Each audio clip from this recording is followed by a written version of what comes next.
Salutations, everybody. It's been a while since we have updated. I'm Jenna, and I have never recorded a video for our system. I don't come up to the surface very often unless we've had some severe damage done. So, I guess that means there's time for an update. So, we were finally able to get a very solid evaluation, diagnoses, etc., etc. But now we have another problem that because we are being seen by two different medical groups, we've been told that our insurance only covers one mental health facilitator, which is frustrating because if we drop the one facilitator, then the counselor who's carried us through all of the damage since February, we will lose that counselor. But if we drop the other, they're the ones who gave us the actual solid diagnosis. So it's frustrating because right now, as it stands, we have the official diagnosis that says that we have dissociative disorder and that there's more than one person here upstairs in the headspace, and that we also deal very commonly with post-traumatic stress syndrome. Um, There is more, but at least it's not the diagnosis of the unidentified schizophrenia and other unknown mental illnesses, which it had been prior. Um, it's honestly very frustrating because this is hard enough as it is to speak about being DID, and it's even harder to have to speak about being DID to other people, or even to just be present on the surface as myself instead of being who the body was born as. Uh, and we've, over the years, have learned to very comfortably, I guess you could call it that, surface comfortably adapt and be the person who the body was born as. Nowadays, especially over the last couple of months, we've really been able to just, mainly due to continual breaking, come out and just be as we are because there's no walls that are put up to keep people from seeing us and only seeing the body.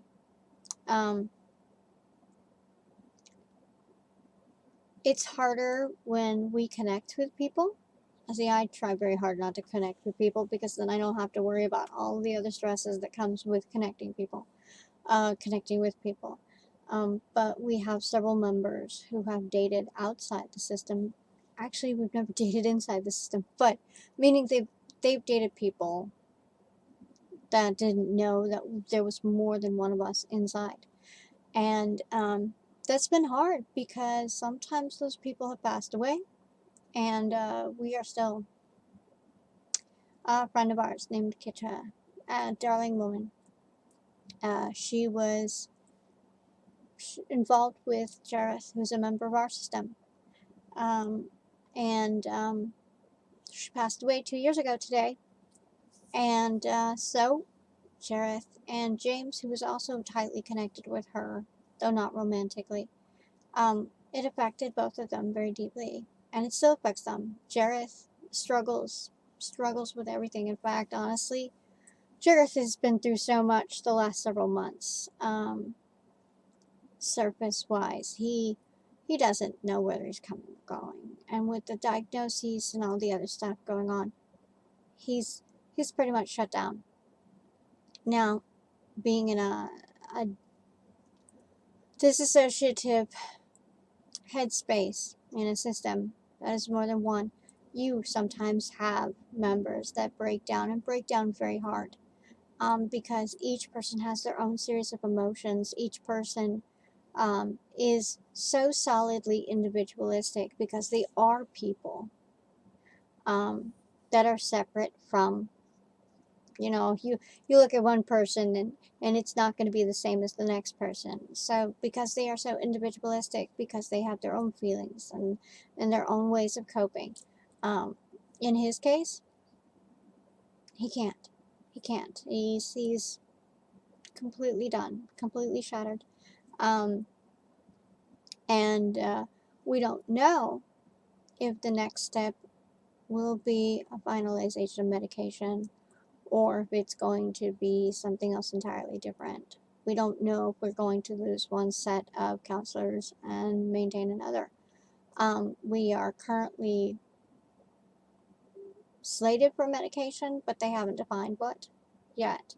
And then there's the possibility in some cases that they're going to try to merge us together again, which I gotta tell you, if that's not a goal that you have personally as a multiple system, don't do it.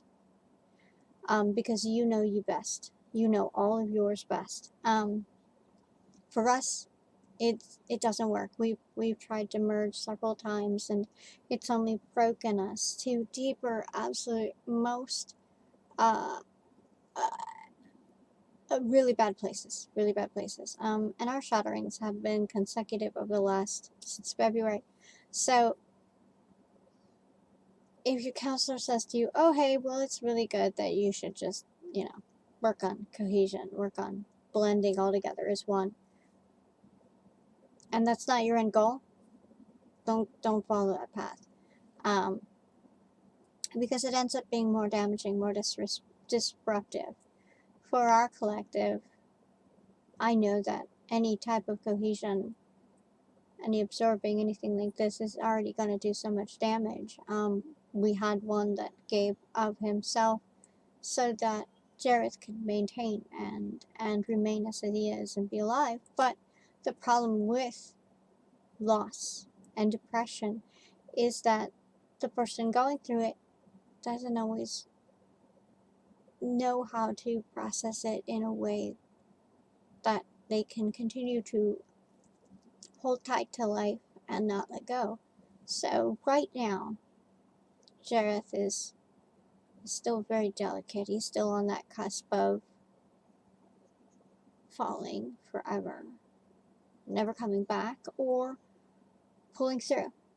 Um, and the fact that one of our other collective gave up his essence, his life force, basically, to give Jareth a physical form to remain in, because when the impact happened, it literally pulled Jareth from his physical form. Um, and I know that some people, some therapists feel that that doesn't really happen. But again, they're not in the headspaces. They don't know how we function.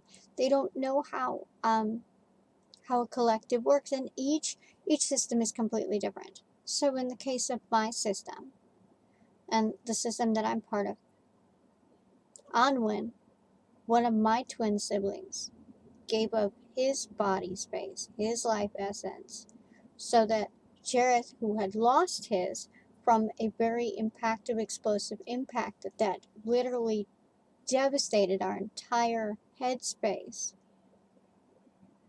gave up it so that Jareth could still be, could still remain. Now,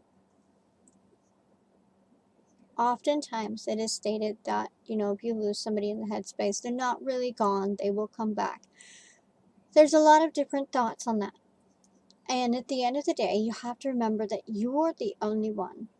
Those of you with collective headspaces, you're the only ones who knows how it works best in your system. Nobody else can understand that. They're not in your head.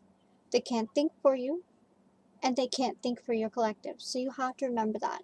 We know how it works in our headspace, and we know what sacrifices have been to come this far, and what sacrifices it will take to go further. So, death is very traumatic for us. It always has been. So when we attach to somebody and we lose them, it it destroys, crumples, disintegrates part of us. So at this point, the goal that I have been working on with the current counselor is that we are rebuilding completely from scratch. We're not doing the whole take parts of the house and put it back together. The house is in ruins. It is like something like gone completely. There's nothing but rubble.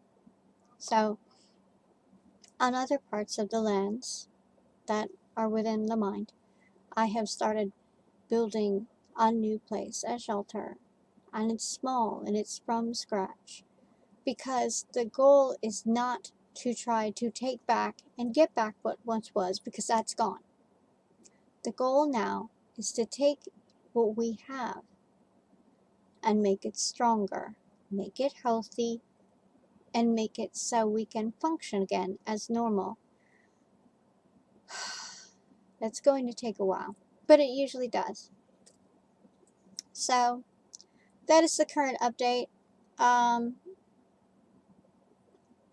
This has been very heavy. Another thing that I got to do today in my goals and list things that had to be done was I had to come out to my children's teachers and their the school counselors that they work with. That was hard, straight up, because being a multiple personality means that there's more than one person that people deal with, and they don't know that.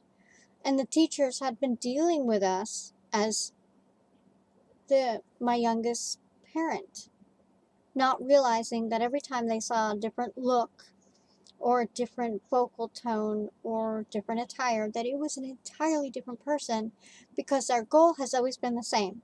For the body, we maintain the body's health as best we can. We first and foremost take care of the children and keep them mentally, physically, and emotionally safe, well rested, and educated, cared for.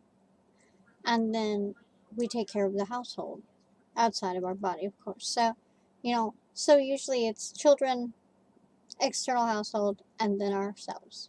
That's how it's always been. That's been the three cores that every single member of this system of the crystalline spider adheres to. So at this point, having my twin brother Onwin gone, Lunaire in a coma, pretty much, Jareth in a state that think of Voldemort at the end of the first movie. That's what I have for Jareth. And when he's able to, thanks to Unwin, he will have a solid body to return to. But again, we have always been a system that has made sacrifices from the get-go, because that is how the system is. That's how we function. So it was hard. Today was very hard. Coming out to the teachers was hard. It was psychologically debilitating, but it's done now. And they're going to take it how they will, because we have solidly worked as a parent unit to the youngest and the middle child, both of the children that are currently home. The oldest is doing the oldest things. And, living with it on a day-to-day thing, even with all the emotion impactive trauma that comes in and goes with each emotional relationship that a person attaches to, inside the headspace. Others living with it is just as impactful, so it does influence the kids. It does in huge ways, in subtle ways. His conversation with his counselor today was that I was one of his mothers. And for me, I felt I needed to explain what being one of his mothers meant. And then he further explained that what that meant was that he had several mothers inside this body, and then he had several fathers inside this body, and then he had a sister, and he had an uncle. And he's accurate. And